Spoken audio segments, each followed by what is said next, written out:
and welcome everybody. Good to see you. Good to see a couple of familiar faces as well.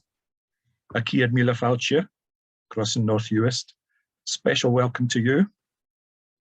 I'm just going to start off a screen share as well, and that will give me a chance to introduce myself and also to outline the rough plan for today. If you just first of all give me a quick thumbs up that you can actually see that in the background. There's a slideshow that I'll start off now. If I start off just with a wee introduction about myself. This is me in my study. I'm the Chaplaincy Project Coordinator for Christian Values in Education Scotland. I work 1 day a week with them. I'm also the pastoral tutor and lecturer at the Scottish Baptist College. That's another day a week. And the other 7 days a week, I'm the pastor of a Baptist church. 3 tasks that cross over and each compete for my time. My main interest in joining you today is through the Chaplaincy Project. I've got 40 years experience now as a schools chaplain up here in Scotland, and that covers the whole range of schooling, from nursery places, special education, primary, secondary, and tertiary education. Spent 16 years in a special needs school as well as part of the guidance team. So that's the background to why I'm daring to talk about children and young people and their mental health.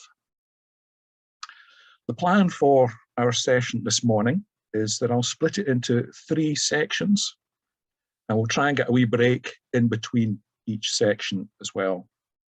So the first session, we'll be looking at the idea of equipping. I want to explore with you and quantify some of the challenges that are faced by children and young people in our country at the moment. I've been doing a lot of research on papers that are available, statistics that are available, and so on. It covers a mix of Scotland, which is obviously my context, but also England, Wales, Northern Ireland. So hopefully I'll be able to give you a picture that's true wherever you are in the UK. So we'll start off with some statistics. We'll start off with just equipping and understanding the context that we face. After equip, we'll have a wee session about networking, and that's where we'll learn from colleagues in mental health care and education from the UK, US, Canada, and Australia. That's my main research connections. So I've tried to get as up-to-date information as possible on the theme of resilience. I figure that what works in UK, US, Canada, and Australia, universal things that we can learn, and we'll share them together. And the final part, we'll look at some of the resources that are available, where we fit in, what resources there are, and what we can do. As part of that, we'll build in, as we go through the day, an action plan. So things for you to note down. If you've got pen and paper to hand or an electronic pad, feel free to take notes. The resources that I put online here, you'll get a copy of the PowerPoint later on. You can also go back and check this recording.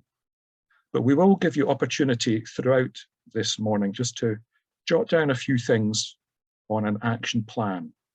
I always figure it's good to be at an event like this, but you need to see where it fits into your own context.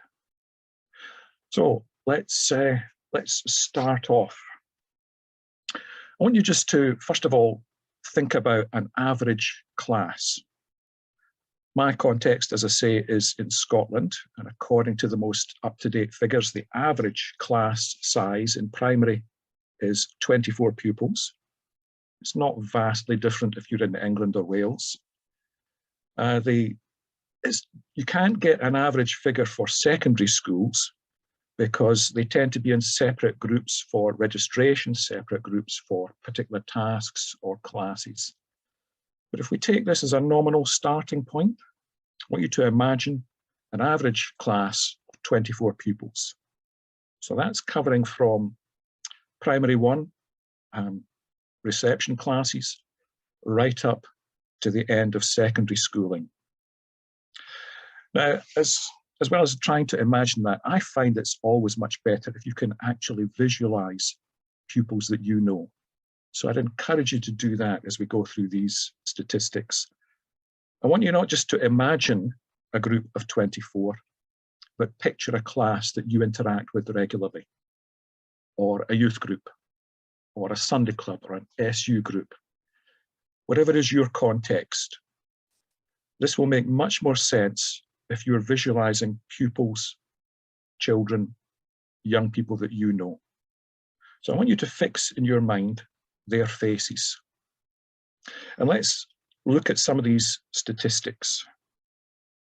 I'm going to take you through a couple of slides that just give you the most up-to-date summary of where our children and young people are at the moment.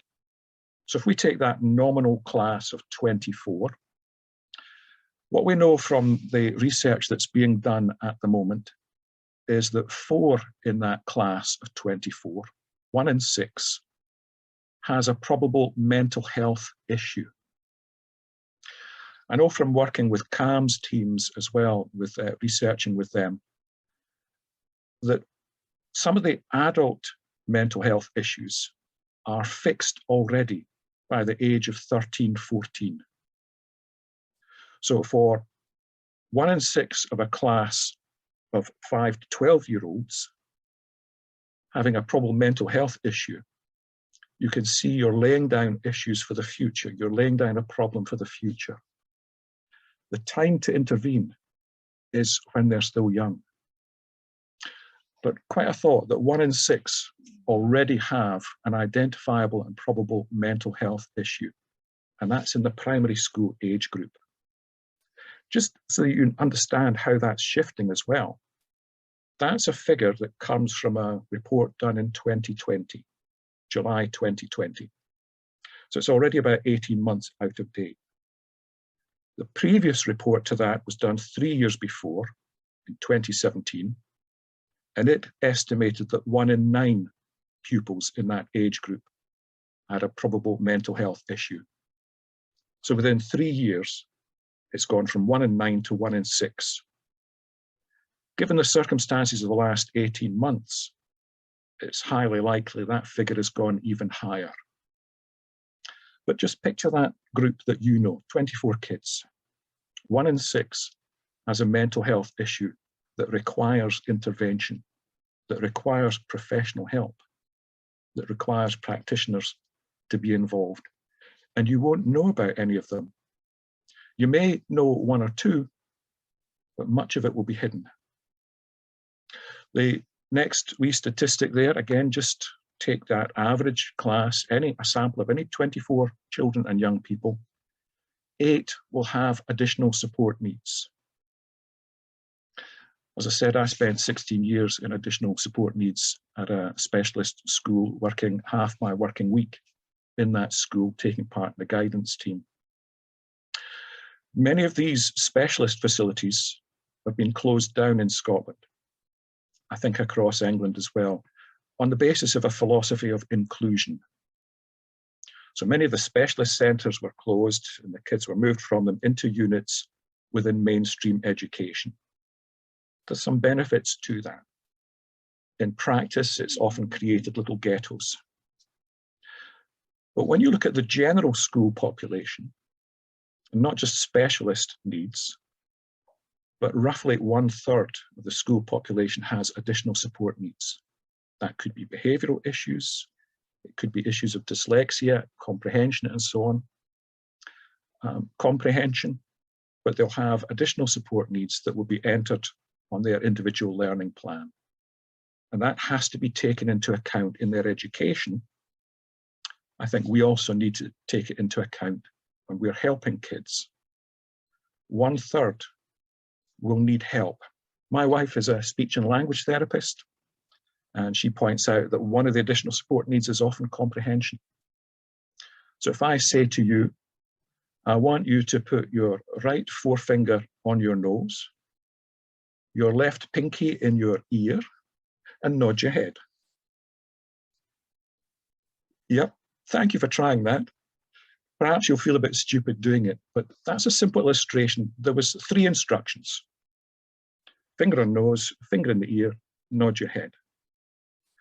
There are an awful lot of kids that simply don't have the comprehension required to follow all those instructions. So when you're talking to them, when you're asking questions, they may still be thinking about your first statement, your first question, by the time you've moved on.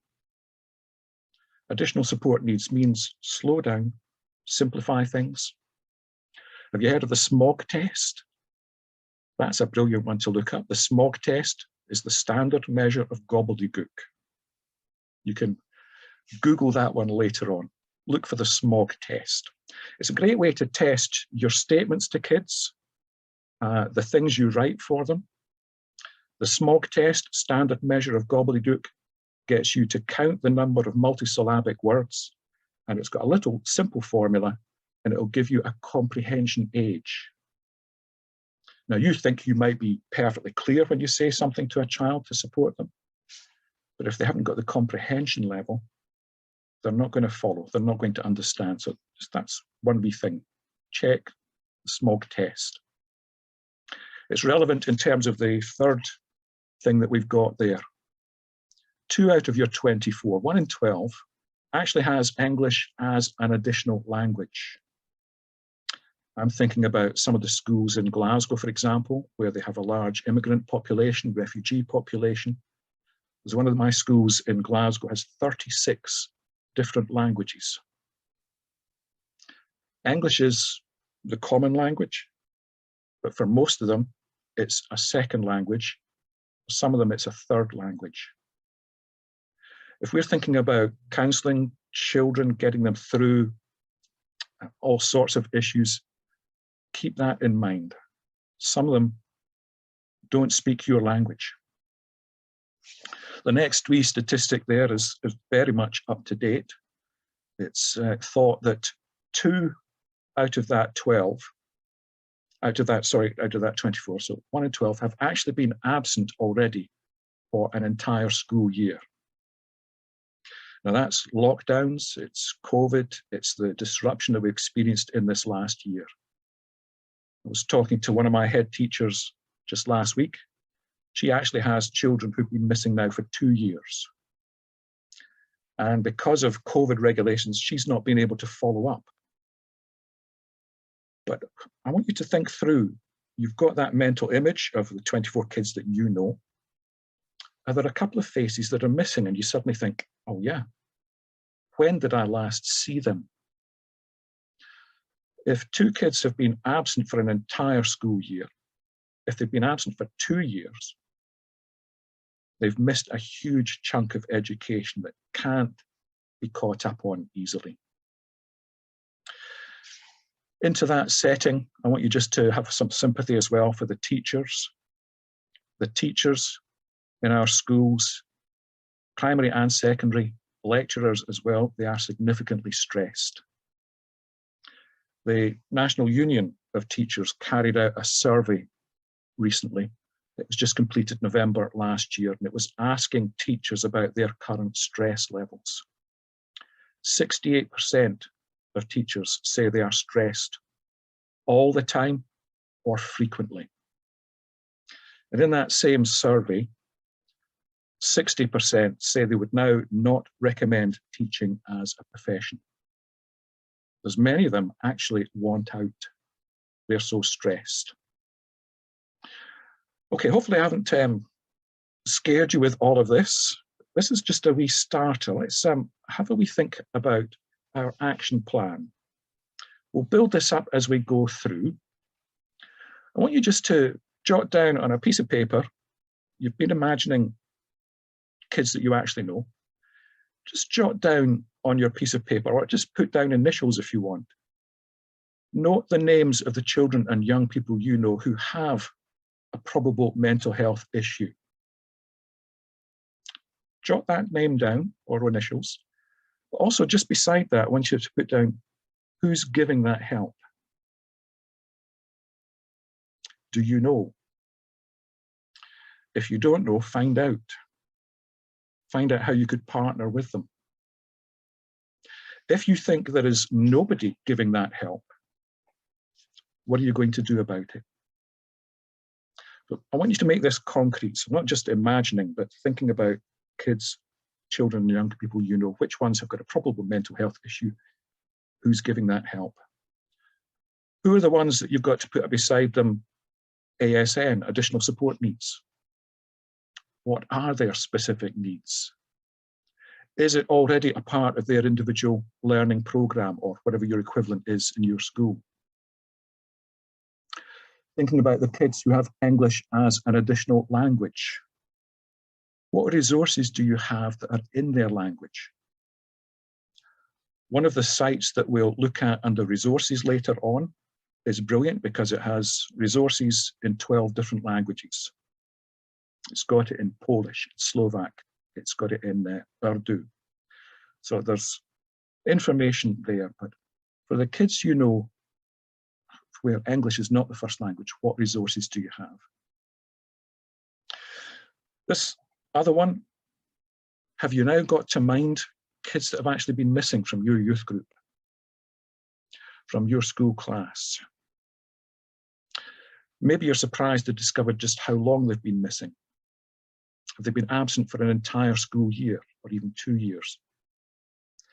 If you're in Scotland, remember you have a PVG responsibility, protecting vulnerable groups, so you have a responsibility to report if you suspect that there's a serious issue behind that absence. Maybe in your setting it's a social work referral that you want to just flag up. Unfortunately, our news broadcasts have highlighted recently a number of cases where contact was lost with families, people had no idea what was going on with kids, and even where social work called, they weren't getting access to the homes. Who's at risk? So maybe there's a name you just need to jot down and think, I should be doing something that I should be checking up. The NSPCC and Childline have reported that in this last year of operation, direct contact from kids has gone up 23%. There's a quarter more kids who are calling NSPCC Childline for help. Now, in following those up, Childline reports that 49% of those calls are now ending up in referrals to police and social work. If we are thinking about children, young people and their mental health, we need to know there are some who are absolutely desperate. You could be that first link. One more slide, just with some signs to look out for, some statistics that are helpful for us to understand. It gives us the context for where the kids are at. So again, thinking about that group of 24, 3 of the 24 are now showing signs of problematic social media use. Now that means that they've become vulnerable because in an attempt to overcome loneliness, for example, they've maybe ended up in a chat room where they don't know the identity of those that they're talking to or the age. And this is part of the background that Childline and NSPCC are reporting. The vulnerable kids who are on social media, they're in chat rooms, they're on gaming platforms too, that are beyond their age level, and they're vulnerable to paedophiles who are coming into these arenas as well. They're also, increasingly, there's a phenomenon of kids who are immersing themselves in a virtual world. It's their way of coping, it's their retreat from all the issues that they're facing, the problems that they're struggling with. It's their way to fill the time when they're isolated and they can't go out to clubs, societies, nothing else is on. But they've reached that stage where this is their world. So you're getting kids who are spending 9, 10, 12 hours a day, and they're working away online. Now, that's a level of problematic social media use. You might have spotted also in the news that a year ago, the NHS set up its first ever dedicated clinic for children and young people who've reached that level of problematic abuse. The other thing to note, this next wee statistic, is that in all the surveys asking kids, do you feel lonely? What's your level of happiness? What's your level of contact with friends? 5 in 24, so that's roughly a fifth, feel lonely most or all of the time. That kicks into the problematic social media use. But it also means that they've nobody to bounce ideas off. Nobody who can give them a wee bit of stability. 1/4 of that group of 24 will have experienced 2 or more psychological problems this week. These are the latest statistics through a lot of different youth groups working away on this. This is the clearest picture we've got of where the kids are at the moment. Now, psychological problems, it could be things like inability to sleep because the mind is racing or they're trying to deal with a problem. It could be suicidal thoughts, could be issues of self-harm. Once a child or young person starts on self-harming, it is an escalating problem. It's a spectrum that kids move along. So 1/4 of that group of 24 that you know will be struggling with issues like that. This next statistic sounds a bit like the opposite of the problematic social media use. There's actually probably, the nearest estimate makes it 3 out of 24, have no means to access digital learning. Now, what that means is that the education gap, the attainment gap, when they've been out of school and their education's been disrupted for the last 2 years, a lot of that moved online. But if they've not accessed that, then it's not just a gap, an education gap, an attainment gap, it's an attainment chasm. A lot of the help that is available is digital, it's online. So with no means to access digital learning and education, kids are crippling their own future, and they're also not able to access help. The National Union of Students carried out some research on all ages of young people from 5 up to tertiary education. And they reckoned that over 70% of them, their first recourse, if they're looking for help, is online. You've got a significant group within your class, within your youth group, who don't even have that opportunity, don't have that access. Could be because of the next statistic, that they're living in poverty. We hear a lot about that. I'm a trustee for our local food bank, for example, and I see how the need is increasing exponentially. But 8 in 24, 1/3, are probably living in poverty. A financial poverty that means they've got choices about fuel, clothing, food. It also means that they don't have the possibility of digital learning. How do you pay for that? And 6 in the class, 1/4, will be in lone parent families. And that has all sorts of implications for the level of support that they receive. Okay, back to our little action plan. Again, I want you to note down the names of any of the children and young people you know who fall into that last group of categories, or perhaps multiple categories. So jot down their names or initials, but just have a wee think as well. Pop down beside them, what agencies can you signpost them to or refer them to? What agencies could you partner with to actually help them? Let's make this as practical as possible as we go on. It's one thing to hear a load of statistics, and actually after a while your head explodes, doesn't it? It's just too much. So always visualize kids you know, children and young people that you actually know. And with your action plan, jot those names down. I find if I'm at something like this, I'll think, oh, I must do such and such for so-and-so. 2 hours later, I've forgotten it. So get your action plan down here, jot down the names, what's the issue for them, and what agency can you point them to.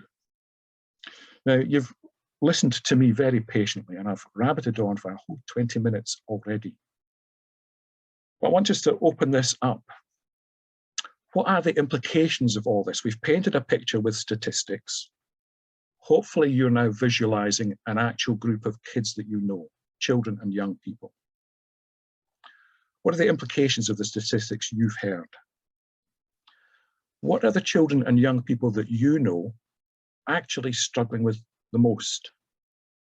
Because it may not have been on that list. If you're on Zoom and you're familiar with Zoom, please go to the bottom of your screen and use the chat function. I want you all to just put a couple of lines of feedback into that chat function. I'm going to stop my screen share at the moment, but I want you to put into chat, what are the implications of these statistics and what are the kids you know actually struggle with the most? And if I stop my screen share, I can also see the chat. So take a minute or two just to pop that in. Thank you, Joss, for seeing that. Signpost to social services, CARMS, GP, and so on. Tag assessments, good. Yes, that, Rebecca, I think that's Rebecca Walker putting that comment. The students are often overwhelmed with anxiety. That's a word I hear again and again. Kids are just overwhelmed at the moment. Thank you, Joe. Yep, feelings of anxiety and low self-esteem are very common. Sexual identity is an issue at the moment as well, and that's adding a pressure to where kids are at. It's got the knock-on effect, issues around body image, suicidal thoughts, anxiety, self-harm, and eating disorders. Yeah. Thank you, Carlos. Yeah, resilience is really eroded by all of this. If you think for yourselves, how would you cope with all these pressures? It chips away at your own resilience. If you're a child or a young person who's never even learned the skills of building resilience, you're in a place of poverty, emotional poverty. Resilience is something we're going to come on and look at in our next session. Yep, gender identity.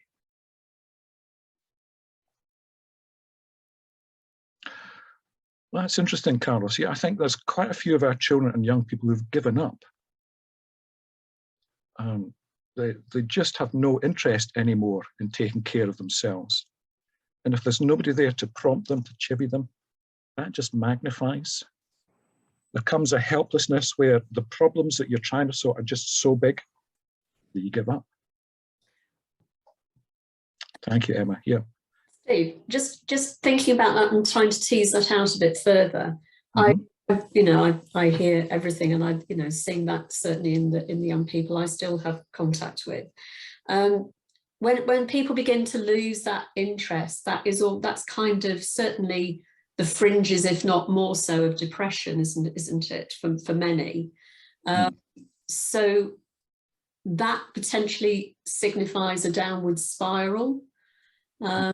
Which, yeah, so I suppose just making that observation that depression amongst teenagers and young people slightly older than teenagers, and across the whole world through the pandemic as we come out of it, is a real challenge. A friend of mine in my church is actually a very experienced and really good counsellor, and she was saying the need coming through the end of the pandemic is extraordinary. She's never seen anything like it.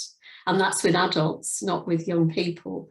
So it's, maybe just absorbing what is in the world as well. So just, sorry, interrupting. No, thank you. That's very relevant. I appreciate that. It's one of the signs you need to look for. It's why I'm telling you, don't just think about abstract 24 average kids. There's no such thing as an average kid. Think about the kids you know. So is there one that you can see who's stopped combing their hair, who started smelling because they're not showering, whose self-care is going to pieces? That's a classic sign that there's something going on that you need to follow up. And as Maggie says, there's often a downward spiral. Alan's got a wee question there. It would be interesting to know about the situation in Sweden, where they did not close their schools during lockdown. More information on Sweden available. If you're following chat, that's great to see that. I know some of you are averse to using chat or not familiar with it, no problem. What we'll do is at the end of this session, we can record what's in chat and we can give you a copy of that too. And yeah, I think as Alan says, the problems are exacerbated, and Maggie's mentioned that too. The need is snowballing. I think once we're back into schools and we get a clearer picture of what's needed, I think CAMs are going to be overwhelmed. I think the counsellors, the school guidance staff are going to be overwhelmed. And many of them are hurting themselves too. Overwhelmed, yeah, that word's going to keep cropping up. Okay, now bearing in mind some of you are not keen on chat or not following that, if you do want to make a comment like Maggie, please feel free to unmute and interrupt. I'll give you a wee opportunity to do that just now. Anybody want to make a comment that they've not put into chat?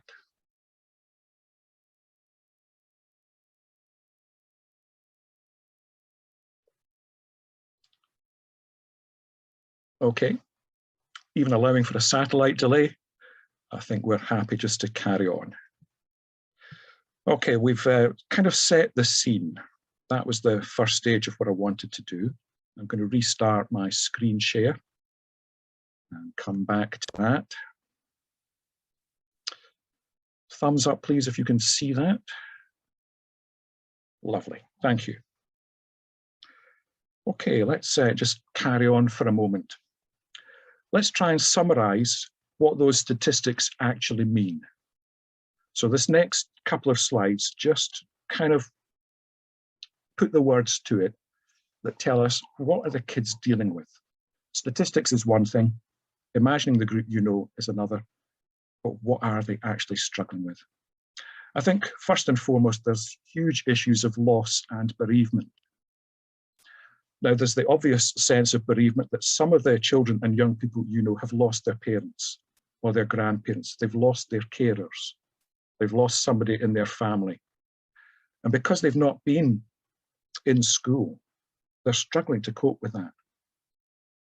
But as you know, I'm sure, loss and bereavement are not just about people that are lost. It can be about resources that are lost, contacts that have been lost, familiar routines that have been lost.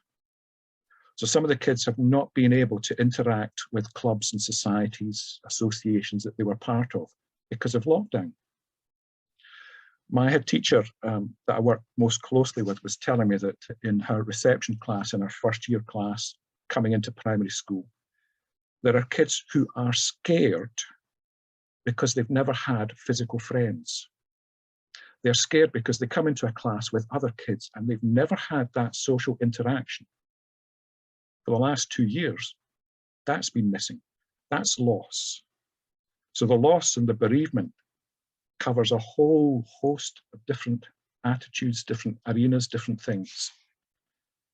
There are kids coming into our schools who've got no social skills now because they've not learned that. They've lost that. So loss and bereavement, loss of friendships, loss of support networks, loss of routines, all of these things come into that loss and bereavement heading. I think a lot of the kids too are struggling with very challenging experiences at home, financial constraints. If parents have lost work, or maybe they've had to work from home, it changes the dynamics at home. There are an awful lot of people I'm finding in our food bank who are actually still in work, but are no longer making enough to pay the bills. It used to be when we started our food bank, the referrals were all of people who were homeless, unemployed, out of work, benefits issues. Now our average person is a family coming in, not an individual, who are in work, but not surviving financially. So a lot of the kids, the background at home is disturbed, challenging experiences. Inequality, The inequalities in our society have just been exacerbated throughout lockdown. We mentioned kids who are in fear, anxiety, worry, and uncertainty. Transitions is another issue. Our schools were very good, for example, at managing the transition from nursery to primary, from primary to secondary. Our universities were getting quite good at induction of students. All those transition opportunities have gone as well. It's back to what I remember when I was at school. You went from primary to secondary school with absolutely no preparation. And I just remember the shock of that first day when you're standing there and your bag is as big as you are. And there's all these 5th and 6th year pupils and you're terrified. You don't know where to go. You don't know what to do. That fear's come back. No transitions. Loneliness, huge issues with loneliness. A desperate need for friendship, but also the dark side of this has really opened up with cyberbullying and bullying online and so on, ghosting and all these issues. There's issues of health and wellness, health and well-being, physical well-being, but also emotional and mental. These statistics give problems too in terms of literacy. So kids are not getting the reading and writing help. The computer literacy is very patchy. Inequality, again, I just want to mention that there are also particular inequalities for those who are marginalised and in minority groups. And that's compounded by difficulties in internet access at the moment. Issues of gender, of ethnicity, increasing number of refugees within our communities, marginalised groups really struggle with all these issues. Time to pause again and just have a wee look at your action plan. This next step in your action plan. Update your phone list, your contact list, or make yourself a wee card that you carry in your wallet or your purse with the key numbers that you need. So would you know, if you get talking to a child or a young person, you think they really need help from a CAMHS team, have you got the CAMHS number there and then? It's no good saying to them, hang on a minute while I Google this, or I'll get back to you in a day. Sometimes the opportunity is lost. So just a wee thought for your action plan. What are the key contacts you need? Are they on your phone? Or have you got them in a wee card so that you can call them, or you can hand that card over? What are the key numbers you might need? Duty social worker, CAMHS, perhaps even your local child protection officer, Samaritans, Childline, local food bank. You've got the idea. That's the next part of your action plan.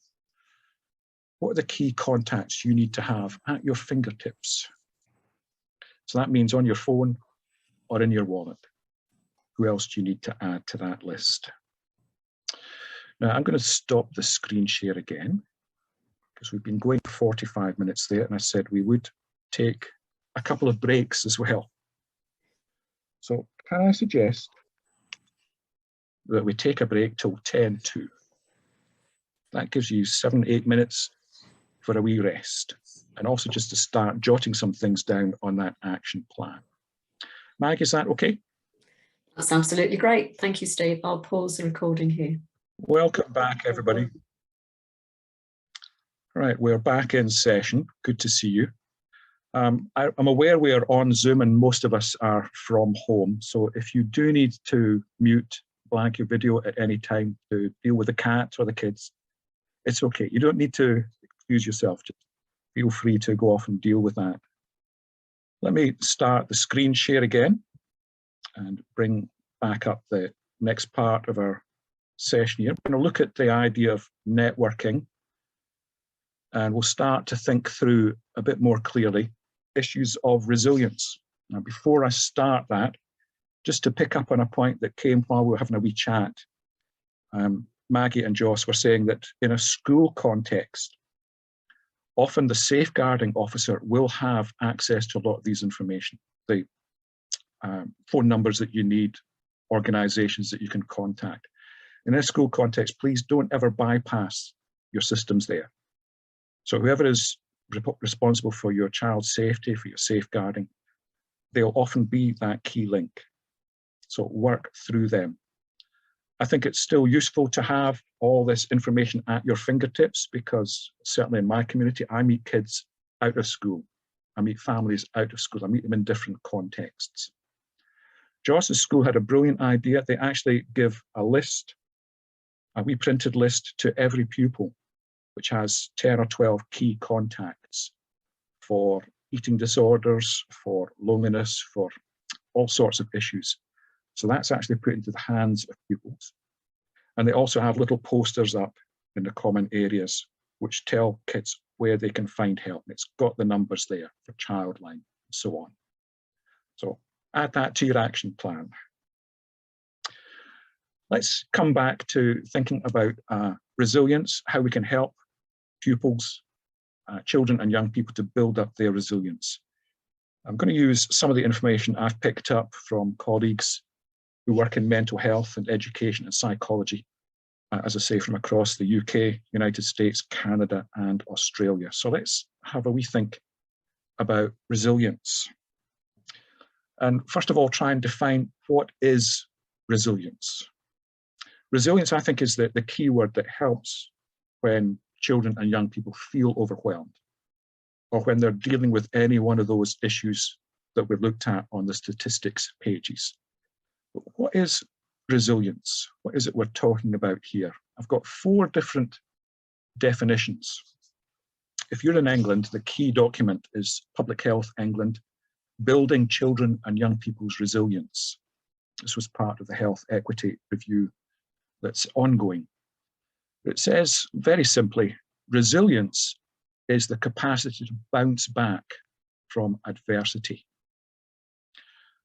You'll know from NHS throughout the UK, the drive, the focus at the moment on what's called ACEs, Adverse Childhood Experiences. There's a lot of information about that, and I encourage you to research that if you don't know about that. But that idea of adversity, the problems that kids face. Public Health England uses this very simple definition. Resilience is the capacity to bounce back from adversity. As you read through that document, you'll see it makes the point, adversity is normal. Pressure is normal. Stress is normal. Sometimes it exceeds the limits of a child to cope. Some of the documents talk about the idea of elasticity, of you can push somebody so far and they can spring back, they can pull back. Sometimes you push somebody so far, the links break, they're lost. Resilience is that capacity, that elasticity that allows them to bounce back to normal, to get through a crisis and settle down again.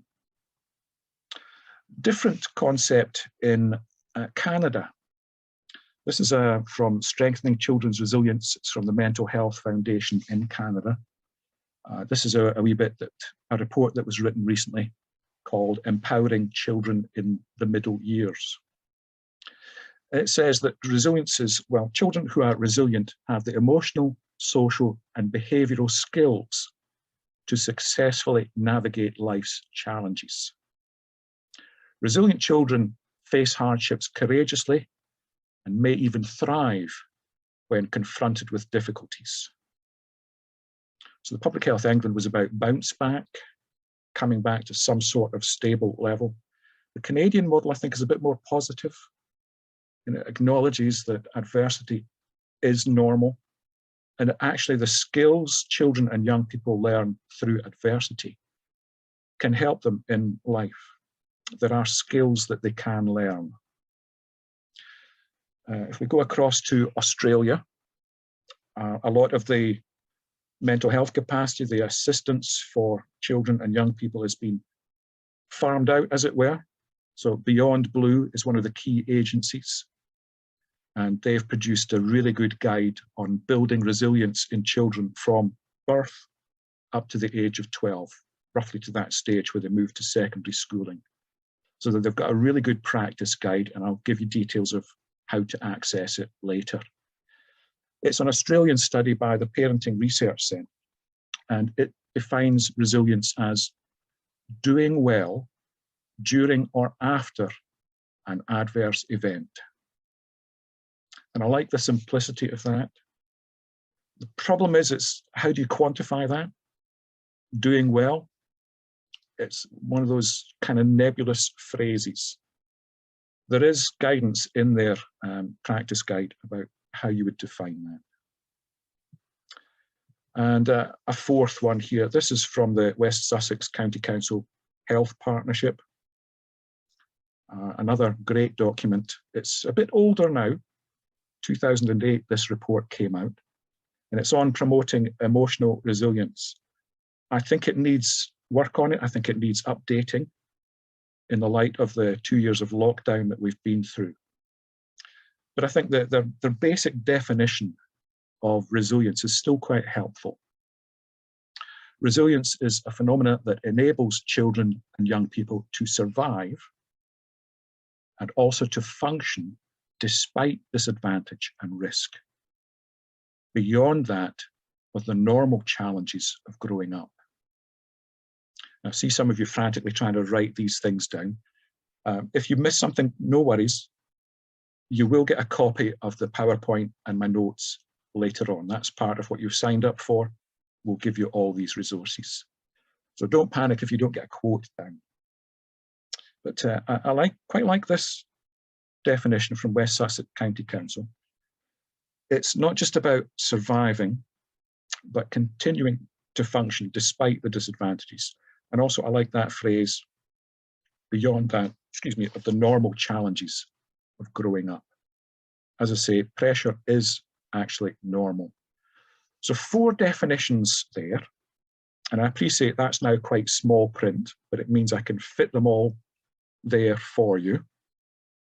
And again, if you could just use the chat function for a moment, I'll stop, well, I can't stop my screen share. I will change my view, because I also want to be able to see what you put into chat. So just have a wee think. Pop into chat. I think I will actually stop the screen share for a moment. Pop into chat what you think resilience is. What would be your working definition? We've heard about the issues kids are facing, children and young people. We're going to look at resilience as a key factor in overcoming those things. But what is it you're aiming at? How would you define resilience? Are there gaps in any of those definitions that we looked at? So have a wee think about that and post it in chat for me. Yeah, the definitions are all good. They've all got something positive in them. We're going to go and have a look at how you actually do this. We'll look at the nuts and bolts of how we build resilience.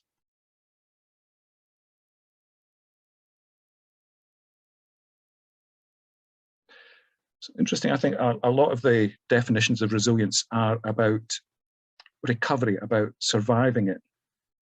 And I like the Canadian thought that there's actually something positive to be learned through adversity, that the skills of resilience are crucial for the future.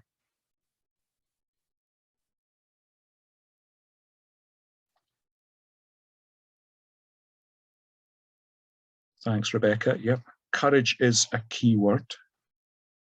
I think that's part of resilience. And we will, hopefully, we'll go on to look at some of the practical things we can do, some simple tips. There's no rocket science here. I'm probably not going to tell you anything you've not heard of before or thought of before, but we'll try and collect together in our 3rd session some of the practical things that you can do. I like that, the capacity to consistently combat adversity. Yeah, teaching the kids to fight back.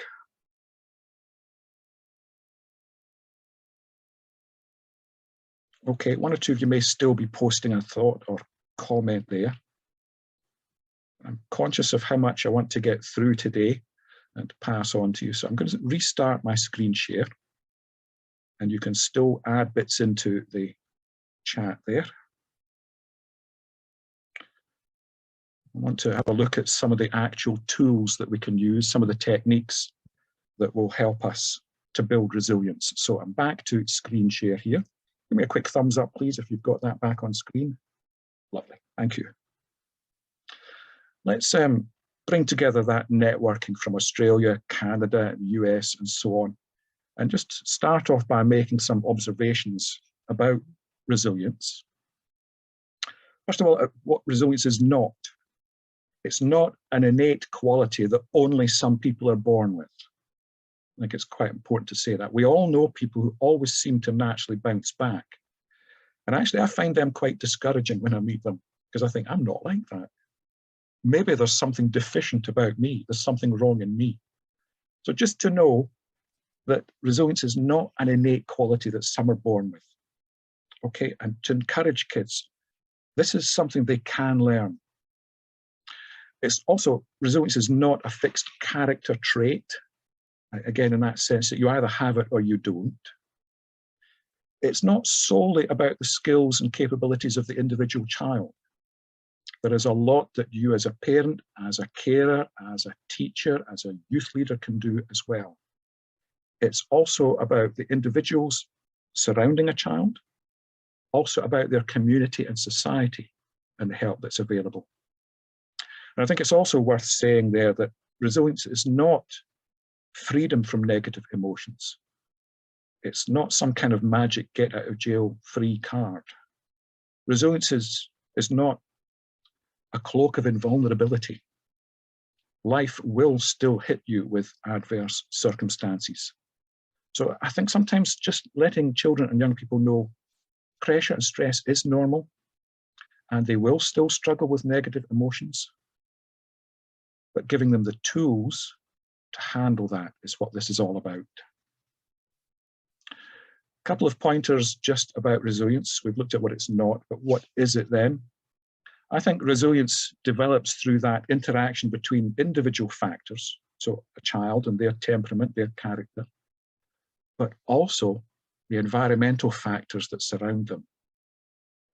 Family, school, being primary ones as well. I think resilience can be developed and encouraged within that network that surrounds a child or young person. It does mean that resilience could look different in different settings. I think it's also key to note that resilience is something that can accumulate, it can increase, it can change, it can actually reduce as well, but over time, you can get stronger.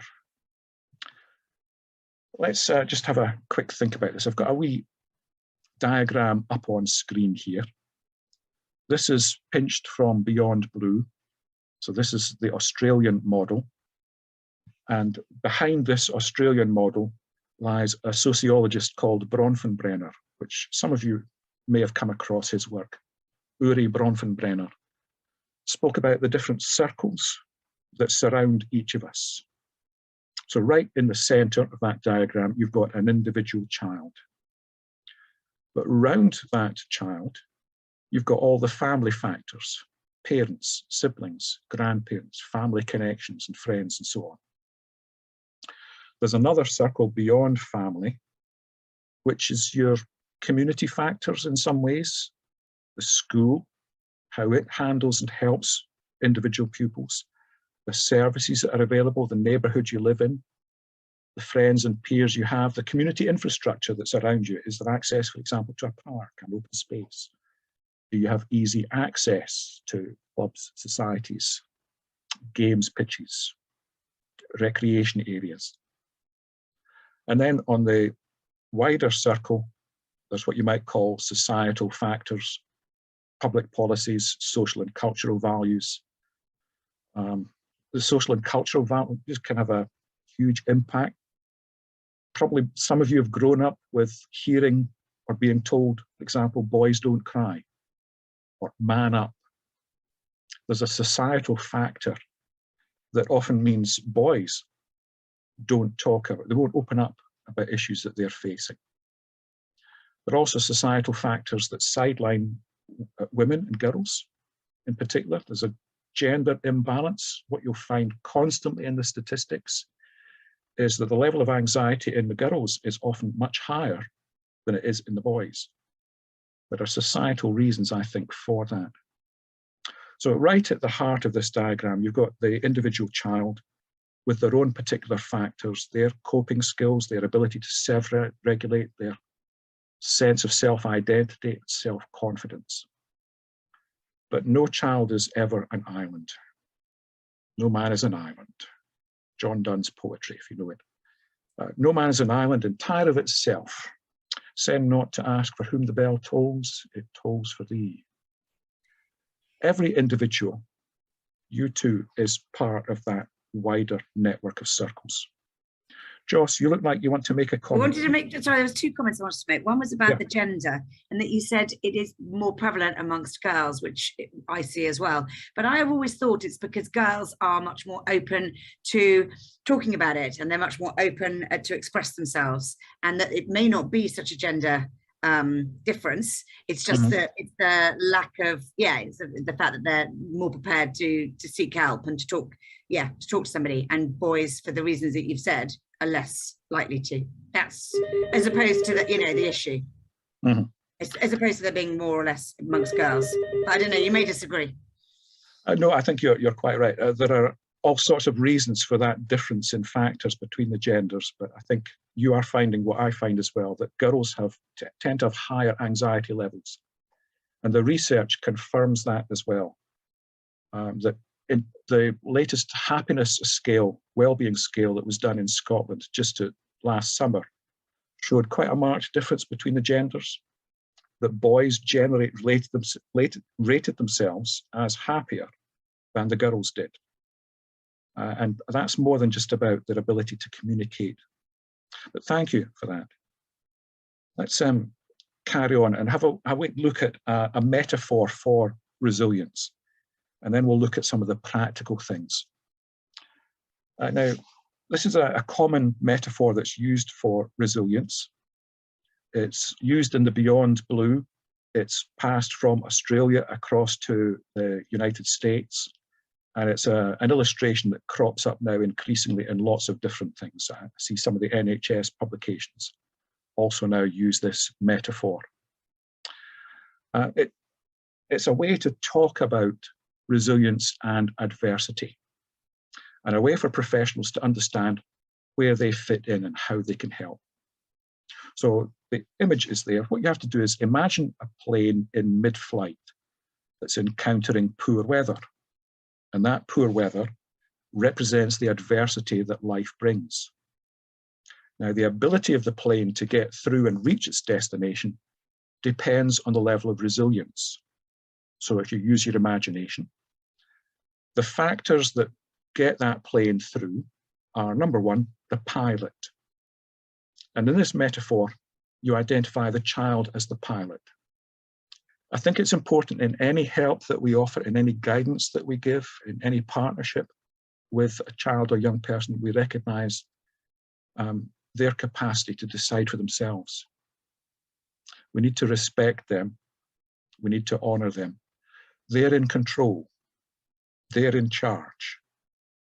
We don't actually help if we take over the controls. Resilience is about teaching them how to handle their own lives. So the pilot is always the child. But along with the pilot, just think of yourself, parents, siblings, grandparents, teachers, health practitioners.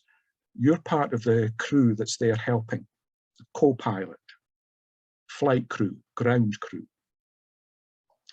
Another key factor in resilience is the equipment that's available. So that would be the resources that are available to the child themselves, to the young person, to the family, to those practitioners who are there. The type of plane, that we could say that's the child's temperament, their age, how much they've been under pressure. And then the other thing to mention in this metaphor is how severe and how long poor weather lasts.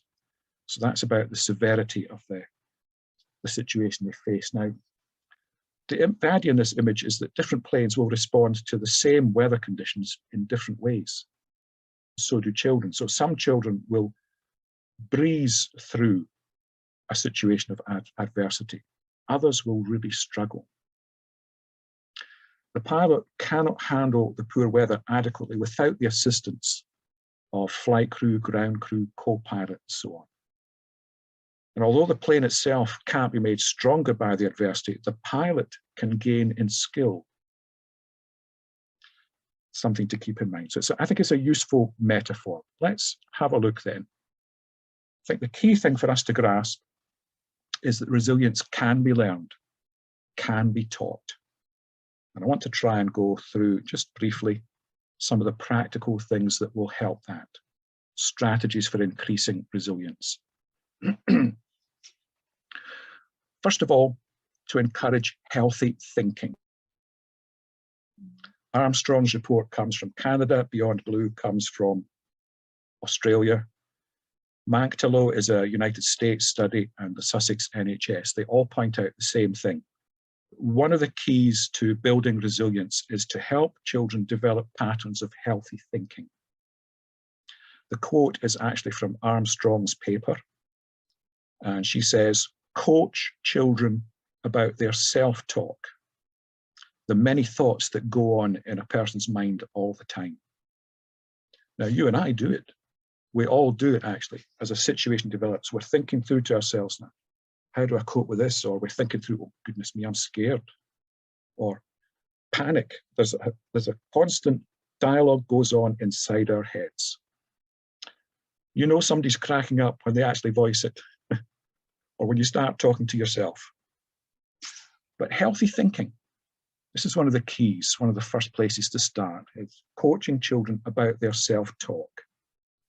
Help them to dialogue with themselves in that inner place. So when, for example, they come into a situation and their mind is filled with all their worries and anxieties about it, help them to name that, to name the emotion. Help them to name the feeling that they've got. Help them to say to themselves in their own heads, oh, right, I'm panicking here, but is the panic justified? Is the roof really going to collapse because there's a storm outside? So combating worry with some more realistic thinking. Combating negative. So often kids will say, children and young people say, they'll be thinking to themselves, I can't do this. You're telling me I could do this, I could do that. I can't. It could be a panic reaction that causes them to freeze. But talking with kids, helping them to write down the negative things, write down for me all those reasons why you think you can't do this. And then help them to write alongside that, can do. Here's what I can do. And just building up that whole idea of healthy thinking. So rather than filling our minds with a can't do, start thinking about what I can do. Perfectionist self-talk, again, just helping kids to think through more practical things. Countering hopeless thinking with more realistic thoughts. Teaching kids emotional literacy. We have to teach them the words to use to be able to name their feelings and emotions. Another part of healthy thinking is this idea of counting your blessings. Helping children to create an attitude of gratitude, which is a nice wee phrase, but to count their blessings. So instead of getting them to focus on the problems, the difficulties, could they also create a list of positives, of blessings, of good things that have happened? And it's just a simple way to start to balance the scales. So there's a whole lot we can do about healthy thinking. And I'm conscious I'm just scratching the surface, but I want to run through these and then hopefully we'll get time for a chat. As well as healthy thinking, healthy behaviours. If we can encourage children into healthy behaviours, that also has a knock-on effect on well-being and resilience. There's a long-established link between emotional health, mental health, and physical health. So getting kids to exercise, to take a walk, to do things that are physical really helps. engaging in hobbies, social contact and friendships, music, movies, finding healthy behaviours that help them to be in a good place mentally, physically as well. National Union of Students last year conducted a huge survey and interviewed 9,000 students in tertiary education. And they asked them this: what are you currently doing or plan to do to support your well-being? Now, depending on what view you've got, you might be missing the right-hand side there. You can just adjust your view to just speaker showing. But hopefully on that screen, you can see this was the response from 9,500 students surveyed by National Union of Students. What are you doing, planning to do that supports your well-being? You would look at that list and you would think, actually, there's nothing there about counselling. There's nothing there about contacting a health professional or anything. But there's a whole lot of things that help the students to cope. So a huge majority, connecting with friends, with family, that helps with the well-being. Remember that diagram? The child is in the centre of a number of circles that go out. So family, community, society. Students are aware that they can really help their resilience if they're able to connect outside of their own individual circle, with family, with friends. Maintaining some sort of daily routine, that really helps as well. Getting outside for exercise, supporting and caring for others. There's a knock-on effect when you help others. You feel good about yourself as well. Various ways to fill the time positively, losing yourself in films, in games, in being creative. When it all gets too much for me, I get the acrylics out and I start slapping paint about, and I paint some pictures. Losing myself in books. By the way, do you know what heaven is like? Heaven is a bookshop with coffee on tap, comfiest chair you can imagine, and the time to read every book you've ever wanted to read. I could lose myself in books. Looking for self-help or well-being guidance. There's an increasing number of students and young people, their first recourse, because they've lost the connections with family and friends, their first point of connection when they're looking for help is going to be the internet. And looking for stuff online. We'll cover some of the resources that are available. Trying to find work, that too was something that the students are doing. We've looked at healthy thinking, we've looked at healthy bodies, healthy practices, and so on. Let's go to this next one, healthy support. Rebuilding those circles of support really impacts issues of resilience. Burchett and Elford, 2020, that's quite a recent study, and Cosma, Rhodes, Curry and Inchley is another recent study. And they highlight very much that sense of rebuilding support connections. Adults, peers that stand with you. So I had a quote there from Burchett and Elford, building capacity and confidence for those surrounding a young person who's experiencing mental health distress has significant potential to increase the general mental health well-being in our population. Sometimes it's not the individual child that you need to support, it's the adults closest to them and around them. And if you can educate them, encourage them, increase their self-confidence, that can make a huge impact. I think increasingly in our society, we've got this phenomenon where parents kind of drop their responsibility at the school gate. So schools are becoming the places of social work. You're becoming the places who wipe the noses and the bottoms. You're becoming the ones in school who are expected to do all the support stuff, to do the parental training. I remember a head teacher once saying to me, I can't control kids in the high school if they haven't been controlled in the high chair. And there's a lot of truth in that, but that increasingly we've got a society that delegates it all to you in school. I think if we can push back a bit, if we can say to parents, no, you've responsibilities here too. And if you gain the confidence, it doesn't need to be left to professionals. There are things you can do as a family, as parents, as carers, that will really help your child. So I think equipping peers and parents with training and resources, vital. I think creating from that small circle of the child, from the family, but also the communities, if we can work at creating communities of care. I think we're kind of losing that a wee bit in the first lockdown. It was great to see how communities responded and people got together. A lot of those in my area have disappeared now, and it's back to the food bank. But for a while, there was a real sense that streets got together and made sure that people got food and so on. If we can help to create communities of care, to quote the Swahili for a moment, inachukua kijiji kizima kwa kulia mtoto, which you all know, it takes a village to raise a child. And I think if a community can be taught to look out for one another, that really helps. It takes a village to raise a child, to keep a child safe. It takes a neighbour spotting a need. It takes every adult accepting a responsibility.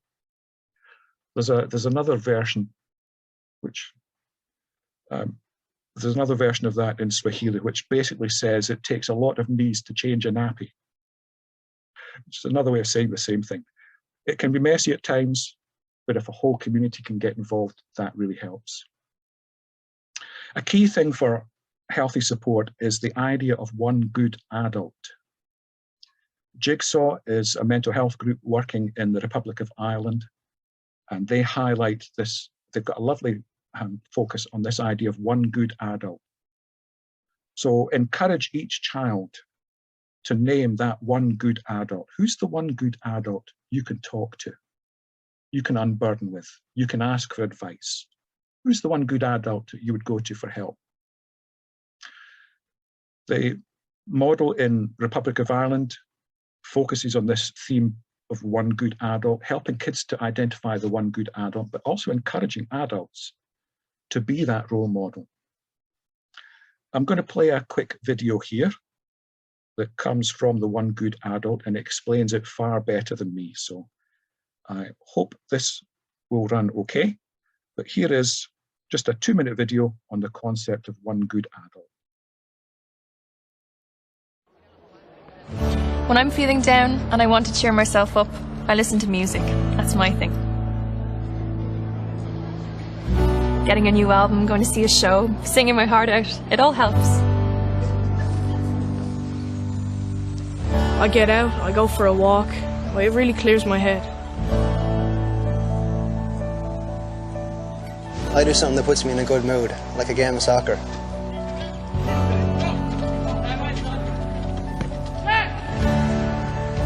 I meet up with a few friends, people who make me feel good about myself. My friends are always there for me. Dance, definitely. It helps me switch off. Get lost in the music and lost in the atmosphere and just have fun. I go out for a run. That helps me. I remind myself that whatever it is, it will pass. We all have ways of coping when times are tough.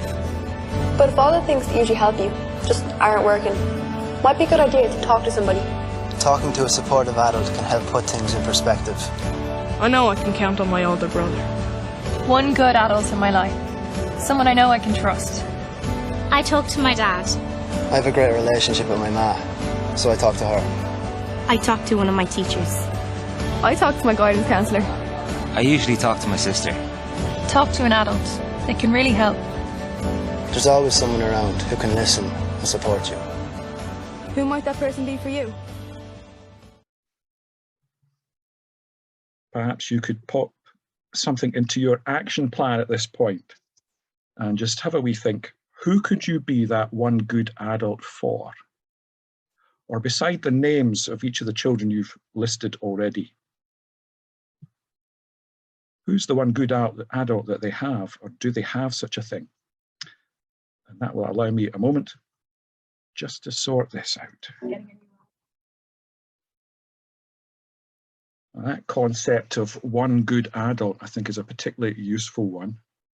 And the one good adult, there's a number of resources online that you can find that support that. And that wee clip can also be found on YouTube easily enough. Okay, your action plan, you've added in a couple of thoughts there about who could you be the one good adult for? Or maybe you could identify the one good adult in each child's life and have a think through how could you resource that adult? How could you encourage them and build up their confidence? Let's come back to the screen here and another wee category of useful things that we can do, useful strategies. I think what's called the me to we orientation is something that also helps. If we can encourage children and young people to do something for others, it builds for them a real sense of meaning, of purpose, and is a huge knock-on effect emotionally. Now, I know a lot of schools in particular work away at this. I'm working with one of my local schools, for example, where the school has set aside from its budget £2,000 to go to a local charity, but has then challenged the pupils to research the charities in their area, to learn from them, and to present a case. So our local food bank has been involved in this, for example. And the school contacted me. I went in and spoke to a third-year group, and they're now presenting the case that that £2,000 should go to the food bank. Whether it will or not isn't the point. It's that the school has set aside part of its budget and challenged the pupils to think how they could help others. And it's been fascinating to see how it's really created a buzz in the school. And the kids are realizing, to put it bluntly, there are people worse off than me. And they're also realizing the feel-good factor of being able to help others has an enormous effect. And it's kind of going through the whole school community. It's creating a me-to-we orientation. So there's no sense of the poor me. Now they're actually thinking, oh, how could we get involved? How could we help? Me-to-we orientation also comes through extracurricular engagement. So if we can get clubs, societies, youth organizations back up and running, encourage kids to get out of their houses and into these groups, that really helps. The sense of isolation, of loneliness, that disappears if you can get them into a group. Could be an interest group, a hobby group, sports group, but that engagement really helps. Look for the opportunities for involvement in community groups and action, particularly in serving others. So in our food bank, I'm just using this again as an example, sorry to go on about it, but our food bank, we have a team of about 45 to 50 adult volunteers, but increasingly we're getting 5th year, 6th year upper schools who have got pupils coming along saying, can we help? Now, for various reasons of safeguarding, we can't get them to do everything. They're not interacting with clients in the food bank, for example. But there's a whole host of stuff in the background that our student volunteers can do, helping us to organise and unpack boxes, repack boxes, working away in the warehousing part of what we do, helping with the admin, collecting, so they can come out collecting. So if there's something to pick up from a supermarket, kids can come with us. That has been amazing to see the impact it has on mental health and resilience, the thought that they're doing something useful. Oh, we've kind of done this bit already. Action plan 4. Who needs you to be that one good adult? And also, who's your one good adult? Particularly if you're a professional carrying a load with children and young people at the moment, or you're a teacher, who's your one good adult? Who do you unburden to? Your mental health really is important too. Another point here is signposting. Sometimes the key thing we can do is actually signpost. We can say to kids, I don't have an answer for you. I don't know what to do about this, but let's look together. or here's a group that can help. So being able to signpost is incredibly important. If we can provide the self-help resources, point children and young people to them, that really helps. So if the more aware we are of the resources, the better we're able to help. Signposting, I think, is also its importance of agency and independence and respect. Helping kids to find solutions themselves. A wee word about the internet, though. Here's a wee quote from a recent study. It has become increasingly accepted that the internet plays a major part in help-seeking behaviour. Now that's become especially relevant following the adversities of the COVID-19 pandemic and the limited clinical capacity to see children and young people and families face to face. There's a whole lot of stuff out there on the internet. And there's some advantages to it because from the child's point of view, the young person's point of view, searching on the internet is free. It's also anonymous.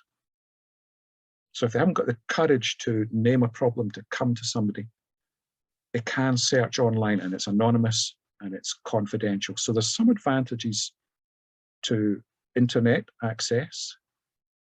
I carry on with a wee quote here from Burchett and Elford. This is from a study done by the Cardiff and Vale Health Board down in Wales. Cardiff and Vale University Hospital found that 77% of young people are likely to use the internet for mental health resources. That was based on a study in 2012 carried out by Headstrong, but it's thought that that has increased exponentially. That's something like 90% now of children and young people, their first recourse, if they're looking for help, would be the internet. Now, there are some problems with that, bearing in mind that we said earlier, for example, there are some kids, some teenagers, who just because of digital poverty don't have that access. But increasingly, that's going to be the first port of call. I know doctors sometimes despair and say, Lord, preserve us from self-diagnosis via internet. But there is a whole lot of useful stuff out there, and if we can signpost kids to that, it's a world they're familiar with, using the internet, and there are some great resources out there. Here's just a quick sample. I'm going to risk another little video here. Feeling brave. If YouTube is packed full of some good resources as well. So I'm going to show this little one. It's just 5 minutes, but it's just typical of some of the good stuff that is out there. And it talks about what is resilience? How can you build resilience? You all got your fingers crossed for me here? Here we go. Have you ever heard people say, think positive, get your head in the game, have a healthy attitude? What does it even mean? To explain, let's take something we all know, like a phone. They're getting smarter, just like you. And as the adverts keep telling us, everything about them is connected. Which is true, everything is connected. Your physical, your mental, and your emotional health and well-being. All of them affecting each other and affecting you. Life's about finding balance. But how do we even do that? Well, the first bit's obvious. You've got to have charge. Sleep is essential for your body and brain to rest, regulate, and repair. About 9 hours to be properly charged up. Good morning. Next up, a phone is meant to be used for communication, sharing. Sharing and talking help staying connected. We're the same. Life's so much better when we're connected to our friends, family, and community. Your attitude will also improve when you learn and achieve new things. Set yourself a goal. Be faster, jump higher, expand your grasp of a new subject, or master the art of pancake flipping. There you go. You'll surprise yourself with what you can do and the feeling of reaching your goal, like the tastiest pancakes. When it comes to emotions, don't repress it, express it. Get creative and explore those feelings through art, music, whatever. If it all gets too much, remember to be present in the moment. Shut off the what ifs and distractions. Take some time to just be. So when you put it all together, getting your charge, staying connected, setting goals, expressing yourself, and knowing when to take time out, you'll find that you're a lot more protected against the bumps and knocks of life. So you can carry on being awesome.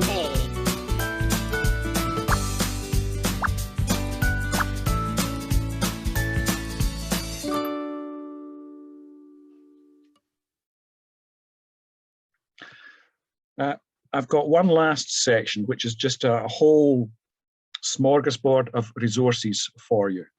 So I suggest that we take another 5-minute break, which allows me to sort my issue here. But if we come back together in 5 minutes, please, and we'll spend the last 10 minutes, we'll go through the resources and have a quick time for questions as well.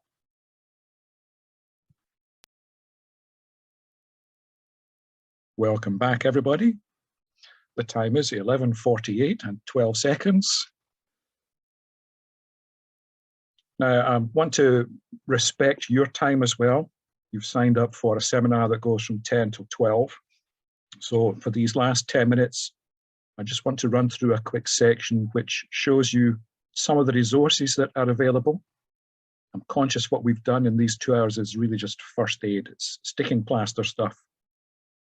I will stay on after 12, so if there is something you want to ask about or explore a bit further, there will be opportunity to do that. But come 12 o'clock, you are free to go, but I'll try and cover these last few slides that mention some resources. And again, please don't panic. If you don't jot them all down, you will get a copy of the PowerPoint later on. First off, if you are in Wales, I had a look for resources in Wales, health service, education, and actually the best one I came across with loads of resources covering situation if you're in Wales is this one by Cardiff and Vale University Health Board. There's a page which covers resilience for children and young people. It's in both languages. You can have it in Welsh or English as well. This is just the front page of it, but there is a whole lot of really useful resources for children and young people. Print ones, a list of organizations to contact, and also some visual material and videos. So a good one to start with. If you're in Scotland, again, there's loads of resources around, but actually the most user-friendly one that I've found is the one that's run by Greater Glasgow and Clyde Health Board. They have their own NHS page, and they have got some really good information about resilience, access to what they call the Resilience Toolkit. The particular advantage to this site is that it's been prepared with the Glasgow area in mind, where we have quite a large refugee population. So many of the resources on this page can also be accessed in 10 different languages, which is really handy. And again, there's resources on assessing support needs, lists of people that you can, agencies that you can contact for help. And there's a whole lot of vetted and safe internet resources linked. So if you want somewhere that you can trust your kids to go and they're not going to come across conspiracy theories or things that make it worse, this is a good one. And of course, it works across the border. So feel free to plunder our resources here. But a really good website. For England, it's actually a bit harder, I think, in England to find resources that are aimed at resilience and mental health for children and young people. And in all the time I've been looking, this is actually the one I've ended up circling back to again and again. This is from the NHS Foundation Trust that runs Alderhay Hospital. So the Alderhay Hospital Group, obviously their speciality is children and young people, and they have some really good resources on mental health for children and young people. Lots on resilience, but also lots on crisis intervention and how you actually help a child in a very immediate need. So I would encourage you to have a look at that. Alderhay Children's NHS.uk. mental health resources for children. This just raises the whole question of resources and where we fit in and what resources are available and what we can do to help. So apologies, but it's a case of crash helmets on, seatbelts on, knee pads on, and let me throw a whole list of resources at you. Number 1 on my list, Christian Values in Education. Christian Values in Education Scotland, on the left-hand side, but also CVIE England on the right-hand side. These sites are both updated regularly with all sorts of contacts and resources. One of the things we've not had a chance to cover just yet is how gender identity comes into this mix as well, and some of the anxieties that has created. So you'll find useful information on both these sites, Christian Values in Education Scotland and the CVIE for England. If you're up in Scotland, the National Improvement Hub is actually brilliant. I know Alan and I have some opinions about Sturgeon Land and the direction that our government goes in at times, but I have to say the Education Scotland National Improvement Hub is first class. Whoever's responsible for this has done a brilliant job of pulling together a whole lot of resources on positive mental well-being. Loads of resources to support children, because it's all carefully checked and vetted. A lot of stuff you can trust there. And of course, it's tailored to fit in with the curriculum, with the curriculum for excellence, with guidance needs in Scotland, with the safeguarding procedures and so on.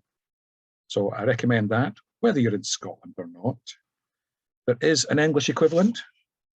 So you can go to the Education Hub, and they've been a bit slower, I would say, to start populating this with resources, but it is one of the best links to current and contemporary resources. So if you're looking for anything specialist, for example, handling transitions, Education Hub. If you're looking at gender identity issues, Education Hub. I have lots of stuff. If you're looking for links to all sorts of things, this is actually a really good site. So I commend that to you. And again, because it's English based, but it covers the whole of the UK. I mentioned, and I've used some quotes from Beyond Blue. This is the Australian group, and you can download a copy of their Building Resilience document. It's a good practice guide. I gave you kind of the headlines from it in our last section, but this gives you the full text, and you'll find lots of very practical information. Just read it with an Australian accent in mind, but it's perfectly applicable here. Universal stuff about kids. So there's the wee note of where you can actually get it from.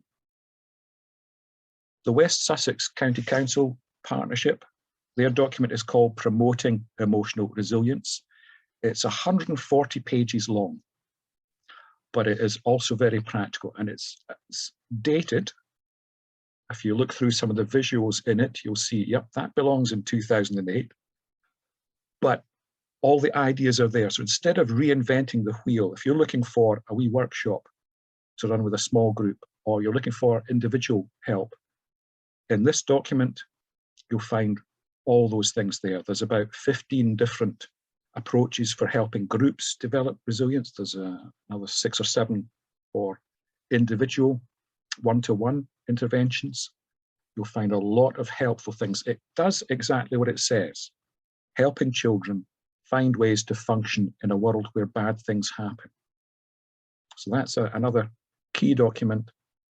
You might have to update the graphics and the visuals in it, but loads of really good stuff. Which brings me to action plan, back to your action plan. Here's point 5. Don't just jot that down. Don't just look at that and think, well, that's a good idea, I must do that. Do it, okay? When you finish today, go and look these things up. Download copies of Building Resilience. You'll find it on Google if you just put in that, Building Resilience. If you put in Promoting Emotional Resilience, you'll get to a source for that. These are free PDFs. You don't need to pay for them, and you can easily adapt them.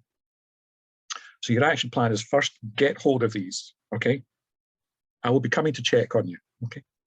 Get hold of them, set aside some time, write it in your diary to actually read them. Are you like me? Your desktop is littered with things where you think, oh, I must read that. Well, that sounds really useful. I've learned I have to fix time. So I put it in my diary. Okay, I've got an hour here. I'll read that document. So figure it out, read it through. If you can't find any that fit your context or your children and young people, why not get together with some of your friends and colleagues and write it? You've got a wealth of experience. You need self-confidence too. Most of you, I'm guessing, you're interacting every day with children and young people.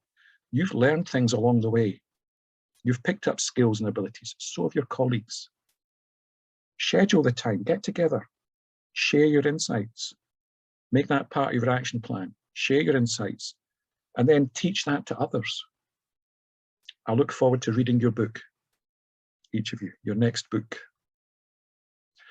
Some other quick resources to mention here, some other websites, internet resources. Jigsaw is particularly good. Jigsaw will work very closely with schools on the PSHE curriculum, so it's more geared to the English education context. But Jigsaw is a good organisation with a lot of resources, and they will tailor make it for your school if that's the setting that you're in. Lots of resources on mental health, building resilience, emotional literacy, handling transition, and so on. So jigsawpshe.com. Ask for Callum Kelly and link up with him. Placetobe.org.uk has a whole lot of excellent material on improving children's mental health. We mentioned one of the big issues way back at the beginning. If you remember, one of the big issues for kids is that whole sense of loss and bereavement. There's the bereavement of actual individuals that care for them, but there's also the bereavement and loss of routine, of everything that's familiar. Placetobe.org.uk has lots of specialist material on family breakup, family pressures, and on loss and bereavement. So that's another good place to go. For those who are working particularly in schools or with school-age kids, can I commend to you mentallyhealthyschools.org.uk. Again, stuffed full of resources. Now, there is some particular help for the LGBTQI community and minority. And you'll also find there, it's just passed now, but you'll find there each year there's resources for Children's Mental Health Week. So mentallyhealthyschools.org.uk. Brilliant resources. It's funded by the Anna Freud organisation. So occasionally you'll see their logo pop up and a wee advert for them. Just zone that out. You pick the meat, leave the bones. There's plenty that's useful there. youngminds.org.uk. Again, there's a lot of resources. It's aimed at practitioners, at professionals, but really anybody could use this stuff. There's lots of resources, youngminds.org.uk. You'll find, I think their section on self-harm is particularly useful, helping kids who have reached that stage of anxiety, of depression, of self-abuse. There's some really good stuff there. There's also bits on mental health covered during holidays. We found, for example, I'm back to food bank again, but we found that the peak period people were turning to the food bank was school holidays. And our workload doubled in the 2 weeks over the Christmas New Year period because kids' families couldn't access help through school. All other organisations seemed to be closed or shut down. How do you get kids through that crucial period of mental health during holidays and exams? youngminds.org.uk, that's your go-to. Quick advert for some of my colleagues in TISCA, the Independent Schools Christian Alliance. If you have in mind a particular issue about gender identity, LGBTQI, how to help, how to understand that, then they're actually running a seminar this Saturday. Maggie. And we're running one next half term on the same topic. Yeah. Great. Okay, now that's again a whole lot that I've thrown at you. I'm glad you had your crash helmets and knee pads on there. Action Plan 6. This is the last thing I'm going to say. Honest. Action Plan 6. Which of these resources are you going to follow up? Make sure you do it. That's all I'm going to say. Just put that down in your action plan, mark a time in your diary, schedule time, put yourself a reminder on whatever electronic device you use, but follow this up. Okay, don't let the moment go. Now, my apologies, I have overrun here by 2 minutes, I see. I hope you'll forgive me.